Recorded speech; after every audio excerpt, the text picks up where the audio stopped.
ఎన్ని కర్రీస్ ఉన్నా సరే ఆలూకు ఉండే ఇంపార్టెన్స్ ఆలూకే ఉంటుంది కదా. నాకైతే ఆలూ ఫ్రై అయితే చాలా అంటే చాలా ఇష్టం అనమాట. అయితే ఈరోజు నా స్టైల్లో ఆలూ ఫ్రై ఎలా చేస్తానో మీకైతే చూపిస్తున్నాను. ఇక్కడైతే నేను ఆలూనైతే మంచిగా పీల్ చేసేసుకొని అయితే చిన్న చిన్న ముక్కలుగా అయితే కట్ చేసుకుంటున్నాను. ఎవరికైనా ఇంట్రెస్ట్ ఉంటే హాఫ్ మూన్గా కూడా కట్ చేసుకోవచ్చు. ఆ తర్వాత వాటర్లో అయితే వేసేస్తున్నాను, ఎందుకంటే కలర్ చేంజ్ అవ్వద్దు కాబట్టి.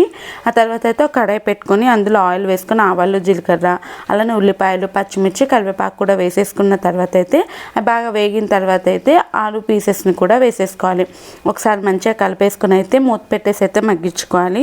ఇలా మగ్గించుకున్న తర్వాత అయితే మంచిగా కలిపేసుకున్న తర్వాత మంచిగా ఉడికిన తర్వాతే ఇందులో స్పైసెస్ యాడ్ చేసుకోవాలండి. ఆ తర్వాత పసుపు, ఉప్పు, కారం, అలానే కొద్దిగా ధనియా పౌడర్, జీలకర్ర పౌడర్, అలానే లైట్గా చికెన్ మసాలా కూడా వేసుకున్నారంటే భలే టేస్టీగా అయితే ఉంటుంది. అయితే కొద్దిగా మందపాటి గిన్నెలో చేసుకున్నామంటే ఆలు అనేది కింద అడుగంటదనమాట.